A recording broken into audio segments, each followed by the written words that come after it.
Hello friends, welcome to प्रतियोगिता दर्पण। मैं हूं प्रशांत। आज हम बात करने जा रहे हैं ऑर्गन डोनेशन इन इंडिया के बारे में। काफ़ी इंपॉर्टेंट टॉपिक है आपका। स्पेसिफिकली अगर हम बात करें पेपर 2 की, काफ़ी ज़्यादा इंपॉर्टेंट हो जाता है। आइए डिस्कस करते हैं। हाल ही में एक न्यूज़ आती है, बेसिकली द हिंदू का आर्टिकल है, आप देख सकते हैं, organ shortage continues to cost lives. अब यहाँ पर राइटर का ये कहना है कि लगभग 3 लाख पेशेंट्स ऑलरेडी वेट कर रहे हैं कि उनका ऑर्गन ट्रांसप्लांट जल्द से जल्द होगा। लेकिन यहाँ सबसे बड़ी प्रॉब्लम आती है डोनर की। डोनर टाइमली नहीं मिल पा रहे हैं, इसीलिए जो पेशेंट्स हैं जो कि ऑर्गन ट्रांसप्लांट के लिए वेट करते हैं, उनकी तादाद, उनकी नंबर्स बढ़ती चली जा रही हैं। बट डोनर्स नहीं बढ़ पा रहे हैं। बेसिकली राइटर ये कहना चाहती हैं। आइए डिटेल से हम और चीज़ें देखते हैं। इसके बाद एक इंडियन एक्सप्रेस में बेसिकली आर्टिकल आया था, 4,000 and growing, list of people awaiting organ donation in Mumbai gets longer। अब आप सोचिए, सिर्फ मुंबई में 4,000 से भी ज़्यादा लोग वेट कर रहे हैं ऑर्गन डोनेशन के लिए। मतलब बेसिकली कि उन्हें अपना डोनर का वेट कर रहे हैं, और ये 4,000 वो लोग हैं जो ऑर्गन ट्रांसप्लांट करवाना चाहते हैं। अब आप सोचिए कि डोनर्स का कितना बड़ा इशू है। इसके बाद यहाँ पर इस सर्टेन आर्टिकल में एक छोटा सा एनेक्डोट भी आता है। Basically Sejal, 45 years old, she is on dialysis since 2007। Reason क्या है? बेसिकली इनका पहला जो किडनी ट्रांसप्लांट है ना, दैट फेल्ड। बट आपको लगता है कि इन्होंने ऑर्गन डोनेशन का कभी सोचा नहीं होगा? इन्होंने सोचा होगा ना कि कोई तो डोनर मुझे मिलेगा और मैं किडनी ट्रांसप्लांट करा सकूंगी। बट फाइनली इन्होंने 2018 में आकर के, और जो पेशेंट्स की लिस्ट है फॉर ऑर्गन ट्रांसप्लांट, इन्होंने उस लिस्ट से अपना नाम वापस ले लिया। इसका रीजन आप देखिए, 2007 से शी इज वेटिंग, जब इनका फर्स्ट टाइम किडनी ट्रांसप्लांट जो है फेल हो गया था, and she kept on waiting. 2018 तक इनको कोई डोनर मिला ही नहीं, और इन्होंने फाइनली 2018 में लिस्ट से अपना नाम विड्रॉ कर लिया। आप सोचिए डोनर्स की कितनी भयानक शॉर्टेज है। ये एक बहुत बड़ा इशू है, ठीक है। और एक कंसर्न यहाँ पे इनका ये भी था कि कंटिन्यूअस डायलिसिस के बाद अब बॉडी उतनी हेल्दी नहीं रह गई है, और शायद अब ऑर्गन ट्रांसप्लांट, अगर बेसिकली किडनी ट्रांसप्लांट अगर यहाँ पर होता है, तो शायद बॉडी रेजिस्ट ना कर पाए, बॉडी सपोर्ट ना कर पाए। और अगर बॉडी सपोर्ट नहीं करेगी और अगर ट्रांसप्लांटेड ऑर्गन को एक्सेप्ट नहीं करेगी, तो बहुत जल्दी जो ट्रांसप्लांटेड ऑर्गन होता है, बेसिकली वो फेल कर जाता है। फेल होने के ज्यादा चांसेस होते हैं। ये काफी बड़ा रीजन है कि ऑर्गन ट्रांसप्लांट जो है काफी ज्यादा कॉम्प्लेक्स प्रोसेस है। तो बेसिकली हमने ये देखा कि ऑर्गन के जो डोनर्स काफी कम है, बट जो पेशेंट्स की लिस्ट है ना, those who are waiting for organ transplant, ये लिस्ट बहुत लंबी है और बहुत लंबी होती जा रही है। जैसा कि हमने देखा, 4,000 सिर्फ मुंबई में, और लगभग 3 लाख से ज्यादा पेशेंट्स ऑल ओवर इंडिया में। अब आप ये लिस्ट सोचिए कितनी लंबी है। हालांकि मिनिस्ट्री ऑफ हेल्थ ने नेशनल ऑर्गन ट्रांसप्लांटेशन गाइडलाइंस को मॉडिफाई भी किया था, और इन गाइडलाइंस में ये चीज स्पेसिफिक की गई थी कि those who are above 65 years, ये डिजीज्ड डोनर्स से ऑर्गन्स रिसीव कर सकते हैं। मतलब बेसिकली होता क्या है, जैसे कभी एक्सीडेंटल डेथ हो जाती है या फिर ब्रेन डेड डिक्लेयर कर दिए जाते हैं लोग। इन दैट केस अगर फैमिली ऑर्गन डोनेट करना चाहे, तो जो सीनियर सिटीजन्स हैं who are above the age of 65 years, इन्हें वो ऑर्गन्स सबसे पहले मिलेंगे। इसके अलावा transplantation of human organs act 1994, basically जो भी रेगुलेशंस प्रोवाइड किए जाते हैं मिनिस्ट्री के द्वारा, गवर्नमेंट के द्वारा, वो रेगुलेशंस इसी एक्ट के अंडर प्रोवाइड किए जाते हैं to regulate the organ transplantation, removal of human organs, storage of organs. और बेसिकली ये रेगुलेशंस जो ऑर्गन्स का कमर्शलाइजेशन है ना, उसे प्रमोट नहीं करते हैं, मतलब बेसिकली रोकते हैं, है ना।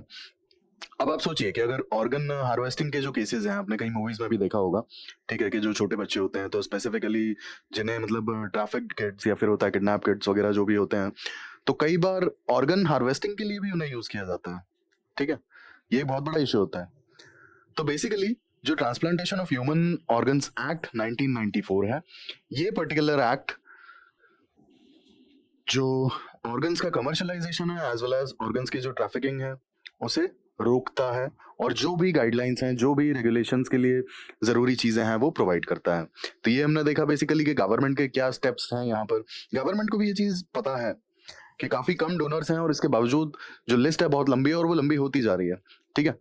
अब हम अगर इंडिया के केस में बात करें तो डिमांड बहुत ही ज्यादा है, बहुत ही ज्यादा, एज इन जैसा मैंने आपको बताया था लगभग 3 लाख से भी ज्यादा पेशेंट्स आर वेटिंग। ठीक है, और ये लिस्ट लंबी ही होती जा रही है। अब ये लिस्ट लंबी होने का एक सबसे बड़ा रीजन तो ये है ना कि जो डोनर्स हैं, बेसिकली डोनर्स काफी कम है। ठीक है, और जो ग्रोथ है ना डोनर्स की वो भी बहुत स्लो है। अब आप ऐसे समझिए, एक डेटा के अकॉर्डिंग 2014 में जो रजिस्टर्ड डोनर्स थे वो लगभग 7,000 थे, और 2022 में आकर के जो रजिस्टर्ड डोनर्स थे ये लगभग 17,000 थे। अब आप देखिए कि 7,000 और 17,000 इतने सालों में 2016 से लेकर के और 2022 तक, जो 2014 से लेकर के और 2022 तक जो डोनर्स की ग्रोथ है वो कितनी है? महज 10,000। लेकिन जो पेशेंट्स की लिस्ट है वो लगभग 3 लाख पेशेंट्स हैं जो ऑलरेडी वेट कर रहे हैं ऑर्गन ट्रांसप्लांटेशन के लिए। तो ये बेसिकली जो स्लो ग्रोथ है ना डोनर्स की, ये काफी बड़ा इशू है, और साथ के साथ डिमांड बढ़ती चली जा रही है। डिमांड बढ़ने के भी रीजंस हैं। देखिए, एक्चुअल में कई बार होता है ना कि लोग चीज़ों का ख्याल नहीं रखते हैं और प्रॉपरली बेसिकली मतलब एजुकेटेड नहीं है, तो उन्हें अपनी बॉडी की मतलब सेल्फ केयर करना थोड़ा सा ठीक से नहीं आता है, और कई बार ऑर्गन्स इस तरीके से फेल हो जाते हैं कि उन्हें ट्रांसप्लांट करना ही एक ऑप्शन नजर आता है। कोई भी दवाई, कोई भी ट्रीटमेंट काम नहीं कर पाता है, और ऑब्वियस सी बात है कि इसीलिए जो है डिमांड ज्यादा है, और ये आगे भी रहेगी। ठीक है, आगे भी रहेगी, क्योंकि जैसे जैसे अर्बनाइजेशन बढ़ता है, जैसे जैसे चीजें थोड़ी इजीली एक्सेसिबल होने लगती हैं, तो ऑब्वियस सी बात है यार कि लाइफस्टाइल डिजीजेस भी बढ़ती हैं, है ना। अब डिमांड की अगर हम बात करें तो आप ये सोचिए कि 3 लाख पेशेंट्स ऑलरेडी रजिस्टर्ड हैं। इसके अलावा एक डेटा के अकॉर्डिंग लगभग 20 पेशेंट्स हर रोज इनकी डेथ हो जाती है। रीजन बीइंग इन्हें ऑर्गन डोनर मिलता नहीं है, and they just keep on waiting कि ऑर्गन ट्रांसप्लांटेशन के लिए कोई हमें डोनर मिलेगा तो हम आगे बढ़ पाएंगे और अपना ऑर्गन ट्रांसप्लांट करा पाएंगे। अब सोचिए, इतनी ज़्यादा अगर शॉर्टेज है, कितना बड़ा इशू है ये। ठीक है, फिर slow growth of donor numbers, जैसा मैंने आपको बताया था कि काफ़ी ज़्यादा स्लो ग्रोथ है। 2014 में इट वाज अराउंड 7,000, 2022 में इट्स अराउंड 17,000। तो जब इतनी स्लो ग्रोथ है डोनर्स की, तो कैसे चल पाएगा? क्योंकि लिस्ट तो बहुत ज़्यादा बड़ी है ना, लिस्ट तो 10 टाइम्स 15 टाइम्स से भी ज़्यादा लाइक लंबी है। 17,000 को आप 3 लाख से कंपेयर कर लीजिए। इसके बाद डिजीज्ड ऑर्गन डोनेशन रेट बहुत ही ज़्यादा कम है। अब बेसिकली डिजीज्ड ऑर्गन डोनेशन का मतलब क्या हुआ है यहाँ पर? डिजीज्ड ऑर्गन डोनेशन का सीधा मतलब है वो पेशेंट्स जो या तो किसी कारणवश, कोई एक्सीडेंट या कोई इशू के कारण उनकी डेथ हो चुकी है, या फिर उन्हें डॉक्टर्स ने ब्रेन डेड डिक्लेयर कर दिया है। ठीक है, ब्रेन डेड का मतलब अगर हम सिंपल भाषा में समझें तो बहुत मतलब कोई मिराकल ही बचा सकता है, अदरवाइज कोई चांस नहीं है कि वो दोबारा अपने पैरों पे खड़े हो पाएंगे। ब्रेन डेड का सीधा मतलब ये होता है ना। बहुत like once in a blue moon शायद कोई अगर चल पाया हो तो अलग बात है, अदरवाइज ब्रेन डेड का मतलब है कि आप अपने पैरों पे आगे कभी खड़े हो नहीं पाएंगे, दैट्स इट। तो अगर डॉक्टर ने ब्रेन डेड डिक्लेयर कर दिया है, तो या फिर किसी कारणवश, किसी एक्सीडेंट की वजह से या किसी नेचुरल कॉज की वजह से डेथ हो जाती है, तो वो हो जाते हैं आपके डिजीज्ड ऑर्गन डोनर्स। अब डिजीज्ड ऑर्गन डोनर्स बेसिकली जो डोनेशन रेट है ना, ये बहुत ही ज़्यादा कम है। ठीक है, बहुत ही ज़्यादा कम है। कैसे? Like 1 in a million. India का केस बता रहा हूँ, 1 इन अ मिलियन, मतलब 1 मिलियन यानी कि 10 लाख पॉपुलेशन में से शायद ही कोई एक डिजीज डोनर निकल कर आता है जो कि जिनकी डेथ के बाद में उनके ऑर्गन्स को डोनेट किया जाता है। अब ये क्यों कम है? आप ऐसे समझिए कि बेसिकली जो डेवलप्ड वर्ल्ड है, डेवलप्ड वर्ल्ड की अगर हम बात करें तो डेवलप्ड वर्ल्ड में ये जो रेट है ना, ये काफ़ी ज़्यादा है। इंडिया में हमने देखा 1 इन अ मिलियन जो डिजीज्ड ऑर्गन डोनर्स का जो रेट है, मतलब जितना out of 1 million how many deceased like donors are there जो अपनी डेथ के बाद में या उनकी डेथ के बाद में उनके जो ऑर्गन्स हैं वो डोनेट किए जाते हैं। बट ये अगर हम यूएसए के केस में, या फिर होता है कि स्पेन के केस में, या फिर यूरोप के कुछ अच्छी कंट्रीज के केस में अगर बात करें तो ये लगभग 30 से 50 पर मिलियन हो जाता है। अब डिफरेंस देखिए, डिजीज्ड ऑर्गन डोनर्स, कितना बड़ा डिफरेंस है इंडिया और बाकी जो डेवलप्ड वर्ल्ड है इनके बीच में। यूएसए, स्पेन और मतलब जो डेवलप्ड कंट्रीज हैं यूरोप की, वहां पर diseased organ donation rate like 30 to 50 in a million है। मतलब 1 मिलियन पॉपुलेशन में से कम 30 से 50 लोग आफ्टर डेथ उनके ऑर्गन्स डोनेट किए जाते हैं। इंडिया में सिर्फ एक आउट ऑफ 1 मिलियन सिर्फ एक ही ऐसा डिजीज डोनर होता है जो अपने ऑर्गन्स डोनेट करता है डेथ के बाद में। अब यहाँ पे इश्यूज बहुत सारे आते हैं, जैसे होता है ना कि एक्चुअल में ऐसे समझे हम कि अगर किसी की डेथ हो जाती है, even if they are willing to donate, ठीक है, even if they are willing to donate their organs after their death, family तैयार नहीं होती है कई बार। इंडिया का आपको सिनेरियो बता रहा हूँ, फैमिली कई बार तैयार नहीं होती है और कुछ सेंटिमेंट्स वगैरह और वो होता है ना कि मॉरल्स और वो सारी चीज़ें बीच में आ जाती हैं, इस कारण से फैमिली तैयार नहीं होती है। तो लोग जो चाहते भी हैं कि उनके ऑर्गन्स को डोनेट कर दिया जाए उनकी डेथ के बाद में, तो फैमिली बहुत हाई चांसेस हैं कि फैमिली मना कर देगी ऑर्गन डोनेशन के लिए। एक ये इशू आता है। इसके बाद नेक्स्ट पॉइंट पर अगर हम आए, प्रेवलेंस ऑफ लिविंग डोनर्स, तो जैसा कि हमने ये केस देखा था कि diseased organ donation rate India में काफ़ी ज़्यादा कम है, ठीक है, 1 in a million जो ये रेट है। तो अगर ये रेट इतना कम है, मीन्स के डिजीज्ड ऑर्गन डोनर्स काफ़ी कम है, तो ये जो 17,000 रजिस्टर्ड डोनर्स हैं, कौन है ये? बेसिकली ये हैं आपके लिविंग डोनर्स। अब मैं आपको एक डेटा बता दूं कि लगभग 85% से भी ज़्यादा जो डोनर्स हैं ना, ये लिविंग डोनर्स हैं। 85% से भी ज़्यादा जो डोनर्स हैं वो लिविंग डोनर्स हैं, सारे डोनर्स का अगर हम डेटा देखेंगे तो, ठीक है। अब लिविंग डोनर्स में भी होता है ना कि रीजनल डिस्पैरिटीज बहुत हाई हैं। अगर आप रीजनल डिस्पैरिटीज की यहाँ पर बात करेंगे तो regional disparities deceased organ donations as well as living donors दोनों में काफ़ी ज़्यादा रीजनल डिस्पैरिटीज देखी जाती हैं। अब डिजीज्ड ऑर्गन डोनेशन की अगर हम बात करें तो तमिलनाडु, तेलंगाना, महाराष्ट्र, गुजरात, ये सारे स्टेट्स में डिजीज्ड ऑर्गन डोनेशंस काफ़ी ज़्यादा देखने को मिलता है, ठीक है। वहीं पर अगर हम लिविंग डोनर्स की बात करें तो लिविंग डोनर्स बेसिकली आपका West Bengal, Delhi NCR, Tamil Nadu, in particular states में लिविंग डोनर्स जो हैं काफ़ी ज़्यादा हैं। तो रीजनल डिस्पैरिटीज भी बहुत ज़्यादा, और रीजनल डिस्पैरिटीज का अगर आप कंसेप्ट समझना चाहेंगे तो बेसिकली इंडियन सोसाइटी को आपको थोड़ा सा एक देखना पड़ेगा। इंडियन सोसाइटी के जो सेंटिमेंट्स है ना, बेसिकली जो सेंटिमेंटल वैल्यूज हैं, अगर आप उसे देखेंगे तो आप समझ जाएंगे कि क्यों रीजनल डिस्पैरिटीज इतनी ज़्यादा हैं, ठीक है। अगर आप दूसरी तरीके से समझें तो आप देखिए कि सेंटिमेंट्स की वजह से ही तो अगर कोई इंसान चाहता भी है कि आफ्टर डेथ उसके ऑर्गन्स को डोनेट कर दिया जाए, तब भी फैमिली नहीं करती है, ठीक है। ये बहुत बड़ा रीजन है। तो बेसिकली इंडिया में जो कुछ एक स्टेट्स हैं जहाँ पे डिजीज्ड ऑर्गन डोनर्स थोड़े ज़्यादा हैं, वो सिर्फ और सिर्फ इसलिए कि थोड़ा सा अवेयरनेस ज़्यादा है, दैट्स इट। ऐसा नहीं है कि वहाँ सेंटिमेंट्स नहीं है, बस थोड़ा अवेयरनेस ज़्यादा है, थोड़ा प्रॉपरली अवेयर हैं चीज़ों के बारे में। उन्हें पता है कि ऑर्गन डोनेशन से, जैसा कि मैंने आपको डेटा बताया था कि लगभग 20 लोग डेली ऑर्गन डोनर्स की वेट करते करते ही हिम्मत हार जाते हैं एंड दे आर डेड। जब ये सच्चाई आपको पता पड़ेगी तब आपको समझ में आएगा कि एक बहुत छोटी सी हेल्प भी किस तरीके से किसी इंसान की जान बचा सकती है। Lastly kidney transplants.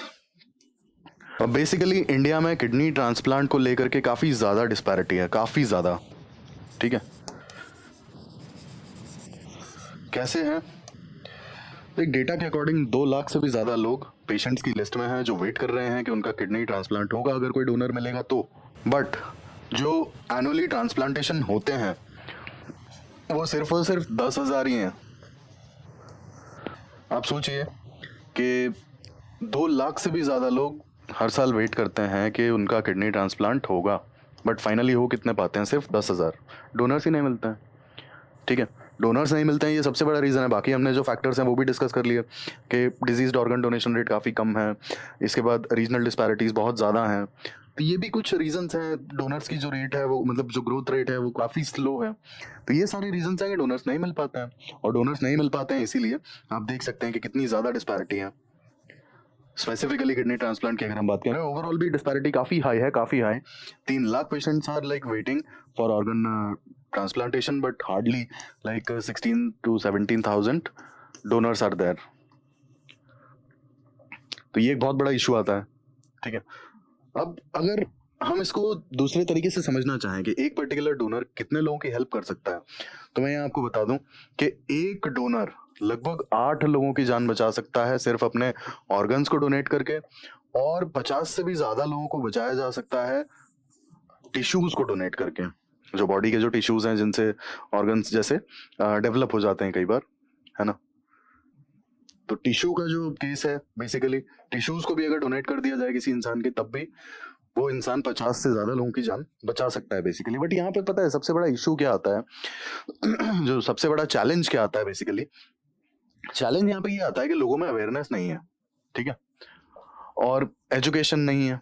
अब एजुकेशन की अगर हम यहाँ पर बात करेंगे, तो एजुकेशन बेसिकली लोगों के अलावा यहाँ पर डॉक्टर्स की भी बात हो रही है, ठीक है। लोगों की अगर हम बात करें तो अवेयरनेस पे बात आके टिक जाती है कि भाई लोगों में अवेयरनेस नहीं है, उन्हें नहीं पता कि ऑर्गन डोनेशन से क्या मतलब फायदे हो सकते हैं, कितने लोगों की जानें बचाई जा सकती हैं, कितना नॉवल कॉज है ये, ठीक है।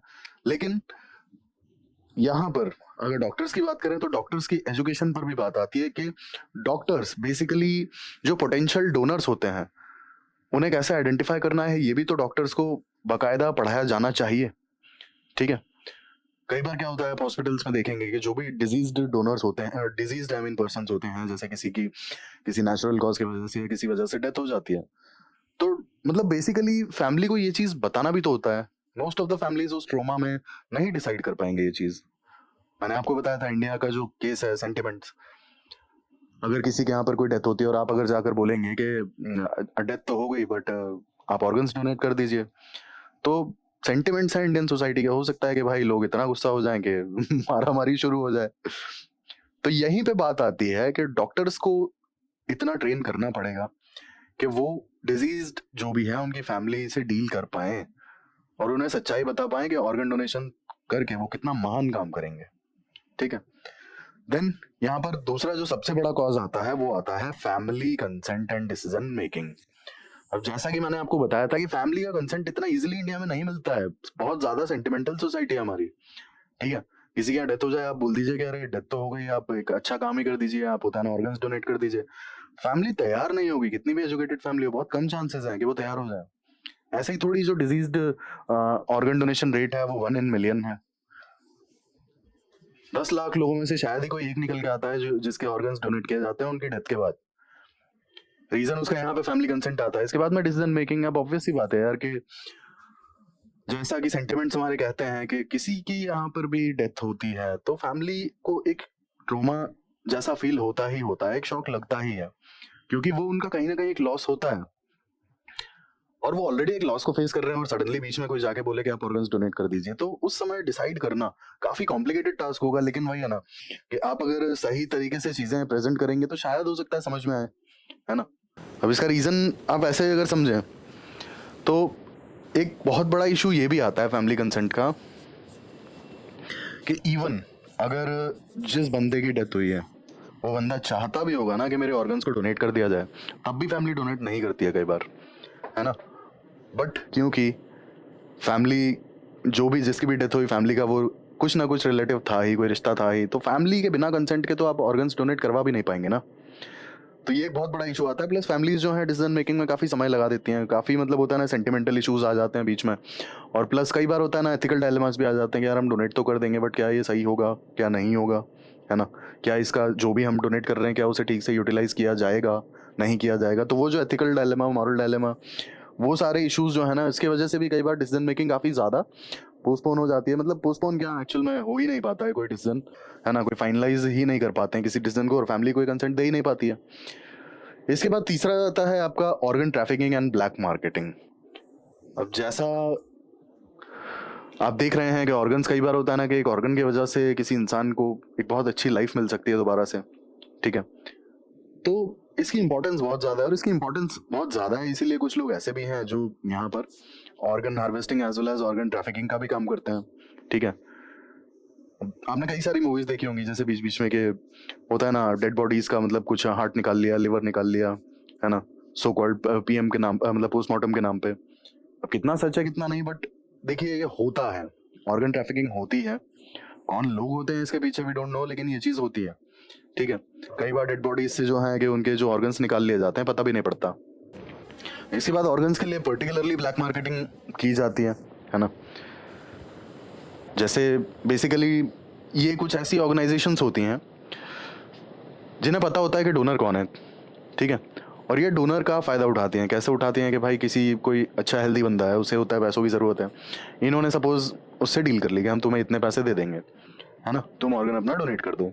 बट जिस बंदे को ऑर्गन चाहिए होगा ना, ये उससे काफ़ी ज़्यादा प्राइस डिमांड करेंगे कि अगर आपको चाहिए तो देखो लिस्ट तो लंबी है, और लिस्ट आपने देख ली, 3 लाख लोग ऑलरेडी वेट कर रहे हैं। ठीक है, जब 3 लाख लोगों की आप लिस्ट देखेंगे तो आपको लगेगा कि यार हम तो कब चले जाएंगे, हमें पता ही नहीं है कब नंबर आएगा हमारा। जैसा कि हमने वो आर्टिकल देखा था इंडियन एक्सप्रेस का, उन्होंने 12 साल वेट किया, 12 साल में भी उनका नंबर नहीं आया किडनी ट्रांसप्लांट के लिए, और जब नहीं आया तो उन्हें फाइनली लिस्ट से अपना नाम वापस लेना पड़ा ना, उन्होंने विड्रॉ कर लिया अपना नाम। तो आप सोचिए कि ये काफ़ी बड़ा इशू हो जाता है ब्लैक मार्केट। और वो चलता कैसे, मैंने आपको बता दिया कि जो पोटेंशियल डोनर्स होते हैं उन्हें आइडेंटिफाई कर लिया जाता है, उनकी कोई सर्टेन प्रॉब्लम होगी, उसे सॉल्व करने के लिए ये लोग पैसा ऑफर कर देंगे। और मतलब सिर्फ एक एग्जाम्पल दे रहा हूँ, और भी तरीके हो सकते हैं। और थोड़ा जितना पैसा ऑफर किया है जिस बंदे को ऑर्गन डोनेट हो रहा है, उससे शायद बहुत ज़्यादा ये लोग प्राइस चार्ज करेंगे। दैट्स व्हाई ब्लैक मार्केट में लोग ये करते भी हैं। ठीक है, इसके बाद आता है मेडिकल एलिजिबिलिटी एंड कंपैटिबिलिटी। अब यहाँ पर प्रॉब्लम क्या आती है ना कि काफ़ी सारे जो डोनर्स होते हैं वो मेडिकली एलिजिबल ही नहीं हो पाते हैं ऑर्गन डोनेशन के लिए। तो basically suitable donor as well as recipient का जो मैच है, ये ढूंढना, ये एक बहुत बड़ा टास्क हो जाता है। जैसा मैंने आपको बताया था कि कई बार ऑर्गन ट्रांसप्लांटेशन हो तो जाता है, बट बॉडी उस ऑर्गन को एक्सेप्ट नहीं कर पाती है। ठीक है, बॉडी के जो भी इम्यूनिटी है, बॉडी उस पर अटैक करना शुरू कर देती है। तो इसीलिए ऑर्गन ट्रांसप्लांट एक बहुत ज़्यादा कॉम्प्लेक्स प्रोसेस हो जाती है ना। अगर सपोज मैच नहीं हो पाया और बॉडी ट्रांसप्लांटेड ऑर्गन को एक्सेप्ट नहीं कर पाई तो बहुत इशू हो जाता है। इसीलिए डॉक्टर साहब देखेंगे कि ऑर्गन ट्रांसप्लांटेशन के बाद कम से कम होता है 15 दिन 1 महीने तक ऑब्जर्वेशन में रखते हैं, क्योंकि बॉडी के अगर इम्यून सिस्टम ने उस ऑर्गन को एक फॉरेन पार्टिकल या फॉरेन ऑब्जेक्ट समझ के और अटैक करना शुरू कर दिया तो काफ़ी ज़्यादा कॉम्प्लिकेट हो जाता है प्रोसेस। ठीक है, इसीलिए सूटेबल डोनर्स और रेसिपिएंट को ढूंढना सबसे टफ टास्क है, और इसके बाद ट्रांसप्लांट सक्सेस होगा कि नहीं वो भी एक बहुत बड़ा टास्क होता है। ठीक है, फिर कंपैटिबिलिटी, वही फिर आता है आपका डोनर इंसेंटिव्स एंड कॉम्पनसेशन। अब बेसिकली डोनर्स को इंसेंटिवाइज करना या फिर कॉम्पनसेट करना क्योंकि उन्होंने ऑर्गन डोनेट किया है, तो यहाँ पर एक बहुत बड़ा एथिकल डायलेमा आ जाता है। ठीक है, कि सामने वाले ने एक बहुत अच्छा काम किया, लेकिन अगर आप उसे कॉम्पनसेशन देने की कोशिश करेंगे देन क्या उसे लेना चाहिए और क्या आपको देना चाहिए। रीजन बीइंग, ये सेम काम तो आपका ब्लैक मार्केट में भी हो रहा है ना, या फिर ऑर्गन ट्रैफिकिंग में भी हो रहा है। ब्लैक मार्केट में अगर आप देखेंगे तो एक बंदे से सपोज अगर किडनी लिया जाता है तो 1 लाख रुपए अगर उसे पे किए, एग्जाम्पल दे रहा हूँ, अगर 1 लाख रुपए उसे पे किए गए और हो सकता है कि जिस बंदे को जरूरत होगी किडनी की उससे 3 लाख रुपए ले लिए गए होंगे, तो बेसिकली यहाँ पर तो दोनों का फायदा हो रहा है ना ब्लैक मार्केटिंग में। जिसको ऑर्गन चाहिए उसे मिल रहा है, और जिसको पैसा चाहिए, जिसके पास अच्छा ऑर्गन है जो डोनेट कर सकता है, उसे पैसा मिल जा रहा है। तो ऑर्गन डोनेशन क्या बेसिकली कमर्शलाइज करना है, क्योंकि जो ऑर्गन ट्रांसप्लांटेशन का एक्ट है 1994 का, बेसिकली ये तो कमर्शलाइजेशन को प्रोहिबिट करता है ना। और कहीं ना कहीं आप देखेंगे इसीलिए तो ये काम ब्लैक मार्केट में हो रहा है, और इसीलिए कॉम्पनसेशन और इंसेंटिव्स जो हैं वो किसी डोनर को नहीं दिए जाएंगे। अदरवाइज अगर आप ये ओपन कर देंगे और तो ये तो सीधे सीधे कमर्शलाइजेशन हो जाएगा, जो कि 1994 का जो एक्ट है ये प्रोहिबिट करता है। ठीक है, और अगर ऐसे आप इंसेंटिवाइज करने लगे और आपने ओपनली इंसेंटिवाइज किया तो कितने लोग आ जाएंगे फिर डोनेट करने, काफ़ी लोग आ सकते हैं यार, पॉसिबिलिटी है। ठीक है, क्योंकि लोगों को आजकल देख ही रहे होगे आप, आईफोन का क्रेज बढ़ गया है जो जो पैरोडी और जो स्पूफ बनते रहते हैं आए दिन इंस्टाग्राम पे कि किडनी बेच के आईफोन ले लिया तो तो ये चीज़ें जो है बेसिकली कि डोनर्स अगर इंसेंटिवाइज किए जाएंगे या कॉम्पनसेट किए जाएंगे तो फिर तो ये एक तरीके से कमर्शलाइज हो जाएगा ना। और कमर्शलाइज अगर हो गया तो फिर ब्लैक मार्केट में भी तो वही हो रहा है बेसिकली।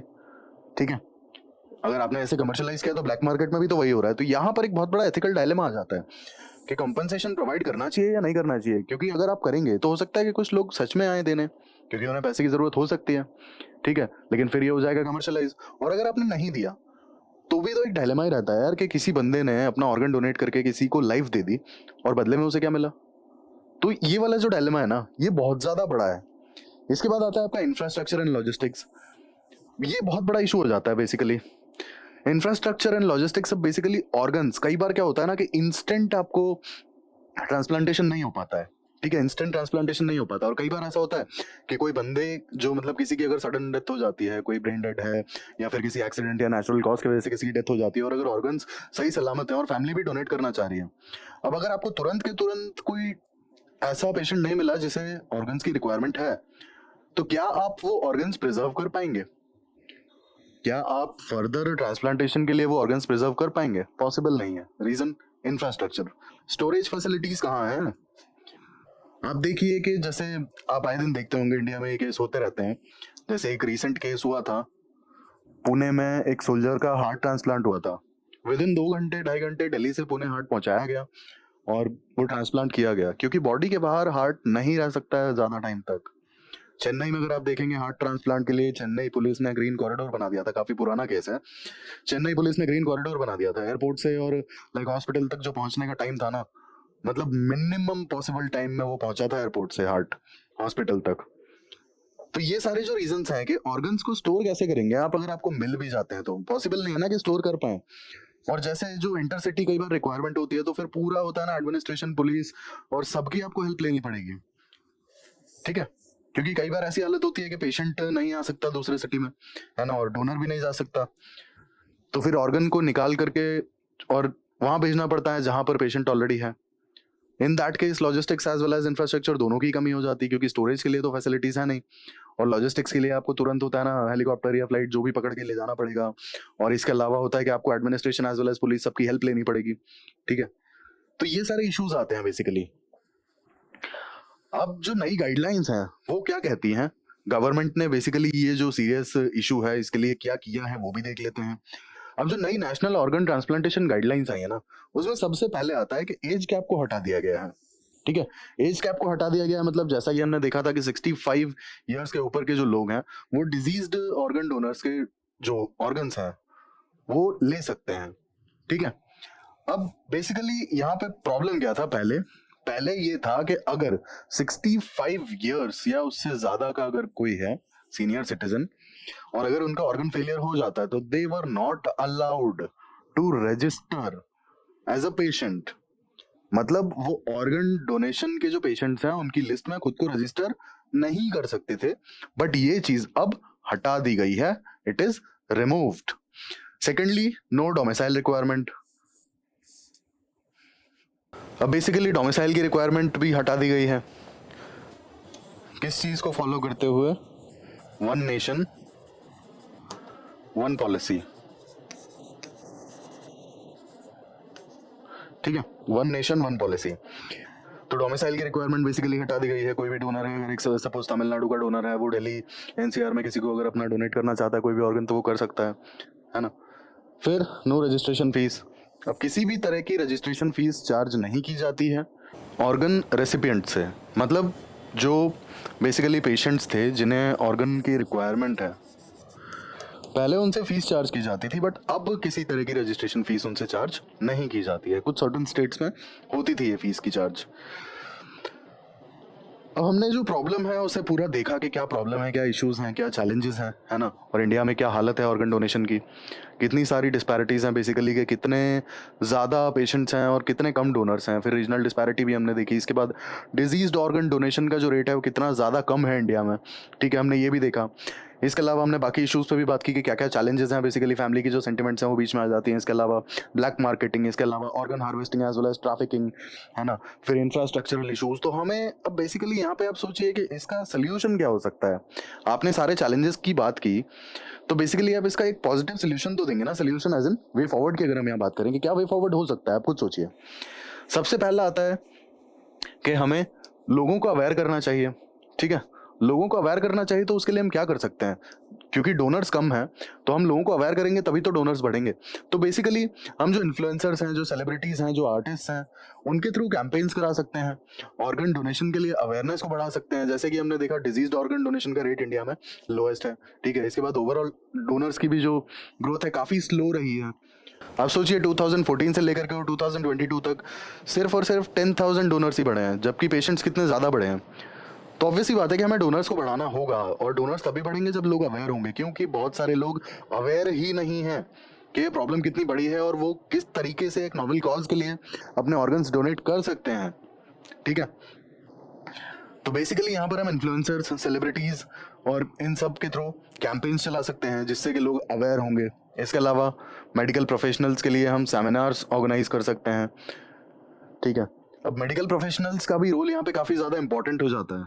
अब जैसा कि हमने बात की थी कि बेसिकली डोनर्स को आइडेंटिफाई करना ये डॉक्टर्स बहुत अच्छे से कर सकते हैं, ठीक है। इसके अलावा फैमिली की काउंसलिंग भी काफ़ी हद तक डॉक्टर्स के हाथ में ही होती है ना। कैसे होती है? बेसिकली आप ये समझिए कि डोनर्स को आइडेंटिफाई करना कि कौन पोटेंशियल डोनर हो सकता है, और दूसरा, in case of death doctors की बात लोग सुनते हैं। जैसा कि मैंने आपको बताया था कि यहाँ सेंटिमेंट्स बीच में आ जाते हैं। किसी की यहाँ डेथ हुई है और अगर आप बोलेंगे जाके कि आप ऑर्गन्स डोनेट कर दीजिए, ऑब्वियस सी बात है, बहुत हाई चांसेस हैं कि दे विल रिएक्ट।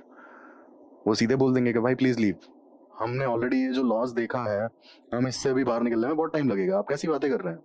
और ये बहुत नॉर्मल रिस्पॉन्स हो सकता है। तो यहाँ पर डॉक्टर्स का बहुत इंपॉर्टेंट रोल हो सकता है, बट उसके लिए फिर प्रॉपर सेमिनार्स और प्रॉपर होता है ट्रेनिंग की ज़रूरत होगी, ठीक है। फिर आता है we can collaborate, community driven events engage, organ donations must be promoted as selfless act। अब बेसिकली एजुकेशनल इंस्टीट्यूशंस के साथ में कोलैबोरेट कर सकते हैं जिससे कि स्टूडेंट्स में एटलीस्ट ये अवेयरनेस बढ़ेगी, और स्टूडेंट्स में अवेयरनेस बढ़ेगी तो you also know youth is the future. तो स्टूडेंट्स में अगर अवेयरनेस बढ़ेगी इस चीज़ की तो काफ़ी अच्छा इम्पैक्ट हमें देखने को मिल सकता है। इसके अलावा कम्युनिटी ड्रिवन इवेंट्स, अब बेसिकली कम्युनिटी लेवल पे अगर हम लोगों में अवेयरनेस जगाएं, इसके अलावा हम उन्हें बताएं कि ऑर्गन डोनेशन कितना अच्छा एक कंपैशनेट एक्ट हो सकता है, इसके बारे में उन्हें आइडिया भी नहीं है। इसके अलावा उन्हें ये भी पता होना चाहिए कि अगर उन्हें अपने ऑर्गन्स डोनेट करने हैं तो उन्हें कॉन्टैक्ट किससे करना है, ठीक है, कहाँ कॉन्टैक्ट करना है, कहाँ रजिस्टर करना है। बहुत से लोगों को ये भी चीज़ें नहीं पता होती हैं कि कहाँ पर रजिस्टर करना है या फिर किससे कॉन्टैक्ट करना है ऑर्गन डोनेशन के लिए, ठीक है। इसके बाद community engagement, lastly organ donation को एक सेल्फलेस एक्ट की तरह हमें प्रमोट करना होगा, लोगों को बताना होगा, अवेयर करना होगा कि बहुत सेल्फलेस एक्ट है, काफ़ी कंपैशनेट एक्ट है, और ऑर्गन डोनेशन करके वो किसी की लाइफ बचा सकते हैं, किसी को बहुत एक अच्छी लाइफ दे सकते हैं, ठीक है। और उसके लिए फिर ये भी हो सकता है कि हमें एजुकेशनल इंस्टीट्यूशंस के साथ में भी कोलैबोरेट करना पड़े, या फिर हमारे जो पॉलिटिकल लीडर्स हैं वो भी इस कॉज को उठा सकते हैं, या फिर जो रिलीजियस लीडर्स हैं वो भी इस कॉज को उठा सकते हैं। कम से कम एक ऐसा थॉट ना होना कि नहीं यार ऑर्गन्स को डेथ के बाद डोनेट नहीं करना चाहिए, या कुछ भी जो मिथ है, मिथ को भी तो होता है ना कि we have to burst it. तो हमें काफ़ी एक्टिवली यहाँ पर काम करना होगा, ठीक है, रिगार्डिंग अवेयरनेस, रिगार्डिंग डॉक्टर्स की ट्रेनिंग, कम्युनिटी लेवल पे अवेयरनेस, स्टूडेंट्स की awareness. At least if people are aware तो डोनर्स बढ़ेंगे और पब्लिक का जो सेंटिमेंट है वो थोड़ा सा एक रैशनल सेंटिमेंट होगा, तो ऑब्वियस सी बात है कि डोनर्स भी बढ़ेंगे, डिजीज्ड ऑर्गन डोनेशन रेट भी बढ़ेगा। और ये हमने चैलेंजेस में डिस्कस किया। अब बेसिकली हम एक क्वेश्चन देख लेते हैं आज जो हमने पूरा डिस्कशन किया है इस पे। Throw light on organ donation in India, what are the steps taken by the government in this regard. अब बेसिकली आप यहाँ पर जो आपके आंसर का स्ट्रक्चर होगा, तो आप ऑर्गन डोनेशन का अगर डेफिनेशन अगर यहाँ पर बेसिक लिखें तो organ donation basically organ failure के केस में किया जाएगा, ठीक है। और किसी भी इंसान का जब ऑर्गन फेलियर हो जाता है, कोई सिंगल ऑर्गन फेलियर की हम बात करते हैं फिलहाल, not multiple organ failure, single organ अगर किसी तरह का फेलियर होता है तो इन दैट केस कई लोगों की जान बचाई जा सकती है ऑर्गन ट्रांसप्लांटेशन के थ्रू, इसीलिए ऑर्गन ट्रांसप्लांटेशन जरूरी है। अब इंडिया के केस में अगर हम बात करें तो इंडिया में आप लिस्ट बता सकते हैं कि लगभग 3 लाख लोगों की लिस्ट है, और 3 लाख लोग मतलब रजिस्टर्ड पेशेंट्स हैं वो वेटिंग फॉर ऑर्गन ट्रांसप्लांटेशन। लेकिन वहीं अगर डोनर्स की बात करें तो डोनर्स काफ़ी ज़्यादा कम हैं, और आप यहाँ पर डेटा भी सब्सटैंशिएट कर सकते हैं कि 7,000 और 17,000 2022। तो ऑर्गन्स का जो डोनर्स का जो ग्रोथ रेट है वो काफ़ी स्लो है, ठीक है। इसके बाद इंडिया में जो डिजीज्ड ऑर्गन डोनेशन रेट जो है वो काफ़ी कम है, 1 in million। अब ये कम है, आप कैसे प्रूव करेंगे इसे?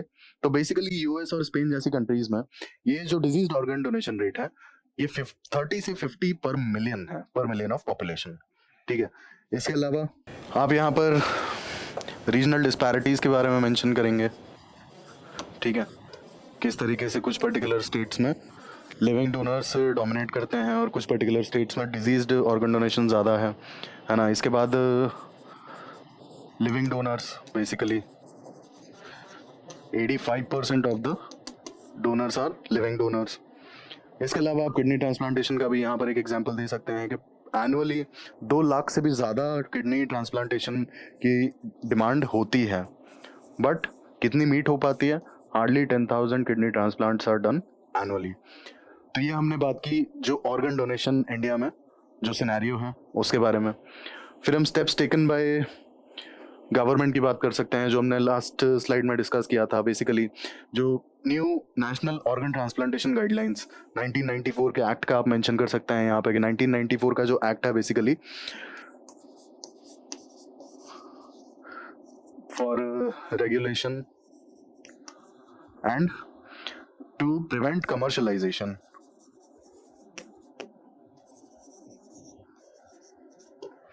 इसके अलावा जो रीसेंट गाइडलाइंस हैं आप उसकी बात कर सकते हैं कि रीसेंट गाइडलाइंस में कैसे एज का कैप जो है वो हटा दिया गया। 65 ईयर्स के जो सीनियर सिटीजन थे वो भी अब अगर ऑर्गन फेलियर का केस होता है तो they can register in the patients list for organ requirement organ transplantation. Sorry, age cap removed. इसके अलावा डोमिसाइल की जो रिक्वायरमेंट है, डोमिसाइल की रिक्वायरमेंट को भी हटा दिया गया। एंड लास्टली आपकी कोई भी किसी तरह की रजिस्ट्रेशन फीस चार्ज नहीं की जाएगी किसी भी पेशेंट से अगर वो ऑर्गन ट्रांसप्लांट करवाना चाहते हैं तो, ठीक है। तो ये 3-4 स्टेप्स गवर्नमेंट ने लिए हैं।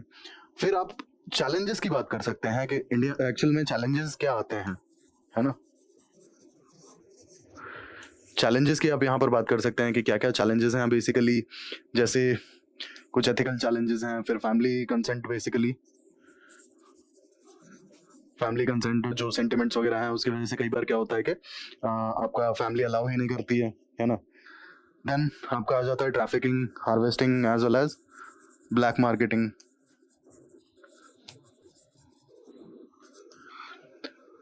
तो ये कुछ इश्यूज। इसके अलावा आप डोनर कॉम्पनसेशन की बात कर सकते हैं, एथिकल डायलेमा, है ना।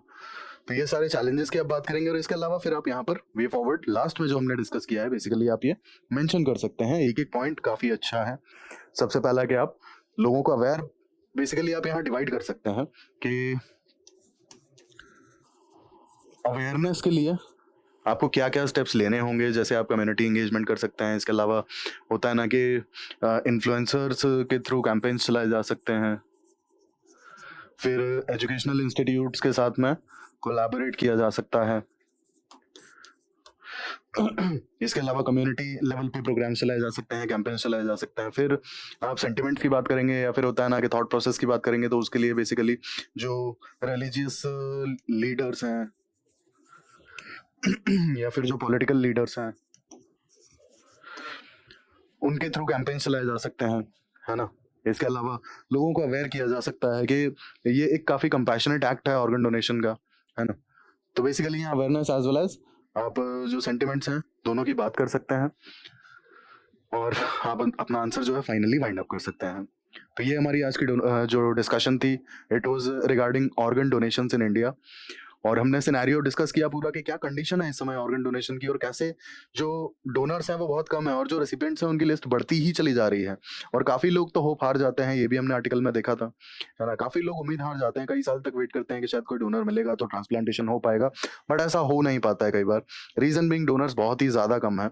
तो वे फॉरवर्ड में हमारा जो मेन कंसर्न होगा इट विल बी अबाउट कि डोनर्स को कैसे इंक्रीज किया जाए और डिजीज्ड ऑर्गन डोनेशन रेट को कैसे बढ़ाया जाए।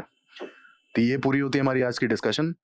ऐसे ही इंटरेस्टिंग और इन्फॉर्मेटिव वीडियोस के लिए हमारे साथ प्लीज जुड़े रहिए। जुड़े रहने के लिए प्लीज सब्सक्राइब करिए, लाइक करिए, शेयर करिए। और अगर आप किसी पर्टिकुलर टॉपिक पर वीडियो देखना चाहते हैं then please do let me know in the comment section. Thank you, thanks for watching.